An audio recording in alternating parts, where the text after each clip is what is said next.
everyone, welcome back to Initial Thoughts, a series in which we talk about films as and when they are released. Today's film we're talking about is Dune, directed by Denis Villeneuve and stars Timothée Chalamet, Rebecca Ferguson, Oscar Isaac, Jason Momoa, Stellan Skarsgård, Josh Brolin, Javier Bardem, Zendaya, Dave Bautista, and is based on the novel of the same name written by Frank Herbert. So before I get into talking about the film itself, I thought I should just mention that I haven't either seen the 1984 film adaptation, the original adaptation, or in fact I haven't read the book either. So this is a very new experience that I went in completely blind, and I have to say, what an experience it has been. So let's get into some of the finer details. There really is so much to unpack with this film, I don't even know where to start, because I actually said to the people I went to the cinema with, I said, where do I even start with reviewing this, because, oh my god, there's so much to unpack. But let's start with the casting and the performances and the actor performances throughout the whole film. And there's no place to start other than Timothée Chalamet. Timothée Chalamet, an actor that I have to say I know the name, but I can't really place a film I've seen with him in it. But oh my goodness, what a performance from him. From start to finish, he is the bread and butter of this film. He really... such acting chops for a young actor like himself. Really, his performances and also his dynamic with other characters throughout it. And that leads me on to the two supporting characters to him, especially his mother and father in the film, which is Rebecca Ferguson, already, I mean, I don't know if you've seen Dr. Sleep, but she is unbelievable in that film as Rose the Hat. So for her, when I seen that she was cast in this film, I thought, this has real potential. And I should say that about the cast in general. When I seen the cast list, and I seen the acting chops of all the cast, the names are reeled off there already. Oh, what a lineup for a movie. So, you know, when you see those kind of talented actors, you think, okay, I'm going to give this a go, even if you know nothing about it, as I very much did. Rebecca Ferguson in this film is just as good. There are some real great performances from a lot of actors, but none are better than Timothée Chalamet and Rebecca Ferguson. Both of them together in this film, they're dynamic with other characters, as I've already said. Unbelievable. And another actor that I want to have a general discussion with you guys about, Oscar Isaac. Oscar Isaac is a proper good actor. I knew this before The Force Awakens, because I assume a lot of you have seen Ex Machina. If you haven't, I implore you to see that film. It's amazing, and he is amazing in it.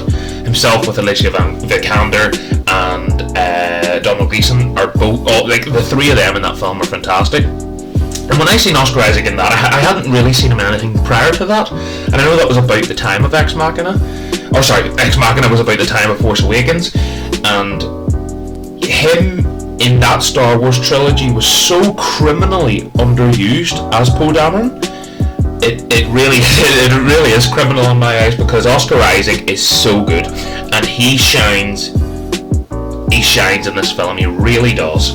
I said that Timothée Chalamet and Rebecca Ferguson are the building blocks of this film. He's right there with them, and he is so good. His dynamic as this father figure to Timothée Chalamet. I mean, father figure is his father, but yes, the father-son dynamic between the two of them is so intriguing, and it's one of the things that really captures the essence of what this film is. It's not just what it's one of the things for me personally that got me in, because when a movie starts, especially if you know nothing about it, as I've said, I was like that with this. When this film started, I thought, where is this going? Everything's new. Everything's brand new. So, see, there has to be something you latch on to. And Oscar Isaac and Timothée Chalamet's dynamic was probably the first thing in this film. You went, okay, I'm getting this. I'm right. Okay, we're here. I'm getting with it. So that was one of the big things. And I don't just want to reel off the cast list and just go, they were good. But I want to certainly make a mention for Josh Brolin too. Josh Brolin really has had a hell of a few years. You know, he was Thanos in Cable in the space of like a month, it seemed like, and he seems to be on top of the world with acting at the minute, in these big blockbuster hits. And him in this film again, not certainly to the level of the three previously named actors, but certainly a brilliant performance from him too. Javier Bardem also deserves a mention, Dave Bautista, and Zendaya. Although Zendaya, and I know I've heard some people say this, on Twitter and things, that Zendaya is not really in the film, and that's a fair. I don't think it's a criticism, but that's a fair observation, because she is and she isn't. A lot of it is dream sequences, and that's not really a spoiler. She's in the film as dream sequences, and she is part of the plot, and very much part of a driving force behind the film. But I imagine her story will be elaborated on as time goes. And that actually brings me on nicely to talking about where her story goes and where the story goes. If you didn't know already, this is Dune Part 1. Now, I thought that was a wee bit open-ended. I know I heard a lot of people saying, oh, there definitely will be a second one. And I thought, oh, okay, so it's just how it ends makes that obvious. No, about 2 seconds into the film, you get the title card and it says Dune, and underneath it says Part 1. So yes, there will certainly be at least one sequel to this. And I, for one, cannot wait. And I don't want to get to my overall thoughts near the end. I want to keep going through different parts of the film. And another thing I should say, and Denis Villeneuve, I know I'm butchering that, so apologies, my French isn't exactly fluent. But he's such a unique directing style. Things like Blade Runner 2049, but also things like Prisoners and Arrival. Arrival, I have to say, I wasn't a big fan of the story itself, but it was the spectacle and these kind of overwhelming scenic shots. They are here in abundance. Some of the cinematography, some of the scenic shots throughout this film are genuinely, we're talking like Star Wars and then some. That's what it feels like. It's an otherworldly experience because it is on other worlds. Just going off on a tangent here. Anyway, but yes, there's a lot of things. Some of the ways some rooms are lit. It makes a very I don't know. It's very hard to describe. If you can't tell, I'm at a bit of a point where I'm like, where do I even start with some of the stuff that's happened to this film? And this is it now. I've only just left the cinema seeing it, so I am very fresh, and this is just me sitting down in front of the microphone and having a chat. So there's a lot of things I'll probably pick up on my second viewing and maybe my third viewing. And I mean, if you were questioning whether I liked the film or not, that alone says it all. But there's another thing I should definitely mention. Definitely, it is, and it's probably one of the staples of this film. It really is Hans Zimmer's score. The music and the sound quality. It really bumps this up to an amazing cinematic experience, because I worry. I think if you're talking about this film and you just said to someone, okay, that film was good, I enjoyed it in the cinema, and they said, oh well, I'll watch it when it's on TV or I'll get it on DVD, I just don't know if that would encapsulate the same feeling you get from leaving, the cinema seeing this. This really is a true cinematic experience. It really is, and I will certainly be using this opportunity to go and see it again before it goes out of cinemas, and certainly we'll be seeing the second one in cinema when it does come out. So I've talked a lot about the cast, and I've talked about the performances, and I've talked about the direction. So let's just talk about the story a bit. Well, obviously spoiler free. It's really a lot of people, well, maybe not a lot of people, but I have heard it being labelled with Star Wars with Game of Thrones, or Lord of the Rings and Game of Thrones as Star Wars, or Star Wars all kind of rolled into one. I don't know that that's fair. I think I get what they mean, because there's the house dynamic from Game of Thrones, only it's based on different planets. So there's your kind of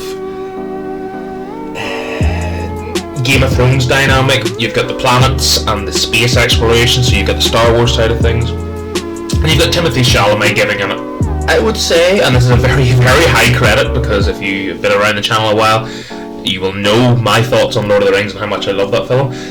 I mean, we're talking Elijah Wood levels of main character performance here, Timothée Chalamet. So I get that, and I get those comparisons, but I think it's unfair to talk about it with the kind of handle of, oh, it's a bit like Star Wars, it's a bit like Game of Thrones, it's a bit like Lord of... No, I think Dune stands alone. I think Dune is its own thing. It is, and it's going to be its own, I don't know if it's going to be trilogy or two-part or whatever the case may be, or do they build on this, do they make this, you know, is there spin-off films, or I mean, the possibilities are endless for Dune now, there really is, and this, but I did see quite an apt comparison just on the talk of those other big franchises, and something like Star Wars, and I read that, I think it was actually on the trailer, it said this generation's Star Wars or this generation's Lord of the Rings, and I kind of see that. I kind of see, you know, kind of maybe teenagers, or maybe, you know, kind of ages between 10 to 15 when you're growing up and you want this kind of otherworldly fantasy trilogy or fantasy movie series to take you away. I mean, I was quite blessed growing up. I had the Star Wars prequel, so we'll get the kind of meh out of the way, or Revenge of the Sith, which I certainly enjoy. We had Lord of the Rings, which, oh my god, I'm not even going to get it. That's another thing for another day. There's a lot to say about that film franchise. We had things like Pirates of the Caribbean, we had Harry Potter. We were very spoiled, and I felt that the only thing that really has this generation is Marvel, because Star Wars, the recent trilogy, didn't really hit it. Well, for me, I know a lot of people certainly did enjoy them. I quite enjoyed them, but I'm not to the point where they were anything to go out of your way for. And I think that Dune has the real potential to kind of grip a generation, if you get my meaning. So I think I'm giving it a lot of praise here, but this is just my initial thoughts. That's the name of the series. Anyway, but yes, Dune is a film that I went into it. I was glad to go in blind to the film, to learn about, you know, to learn as I go through the film, to not have any prior knowledge. I wonder, and I would like to speak to people who have read the book before seeing the film and see where they stand. Is it a faithful adaptation? Is it quite demeaning on the film? Is it or where does it lie? So listen, guys, I could honestly talk about this film for another hour, 2 hours, 3 hours. There's so much to unpack. I have to say, I really loved the film. I really did. I thought I would go in and quite enjoy it. I loved it, and I cannot wait to see it again. But let's get to rating time before we mess about anymore. IMDb's given a very solid score. It seems like a lot of people are like myself, and either they thought the film was either great to amazing. That's what I guess. That's the vibe for a lot of people. IMDb has given that score. I am going even higher.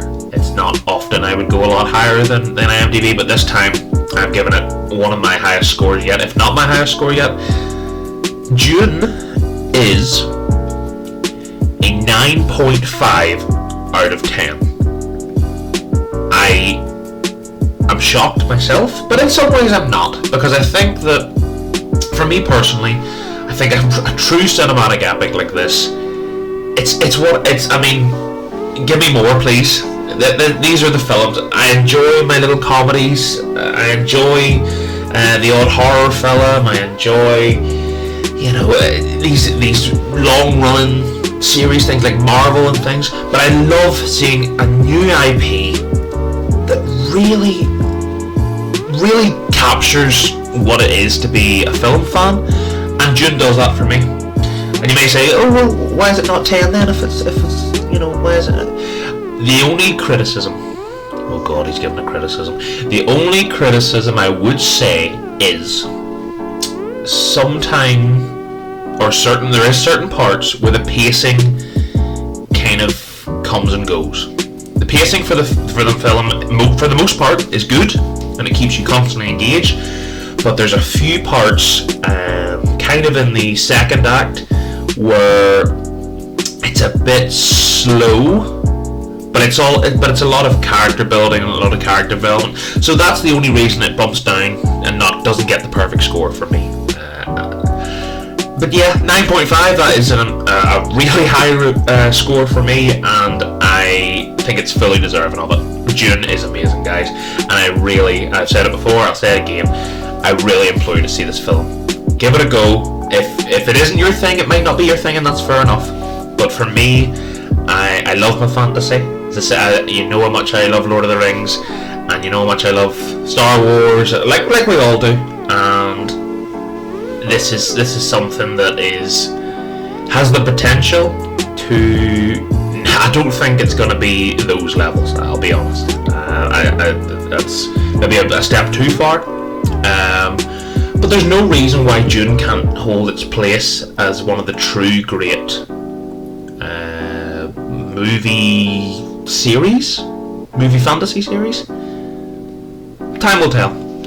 Is it a one-off smash hit that's fantastic and the second one doesn't live up to the hype, or does the second one match it and we've got something truly great? Let's see.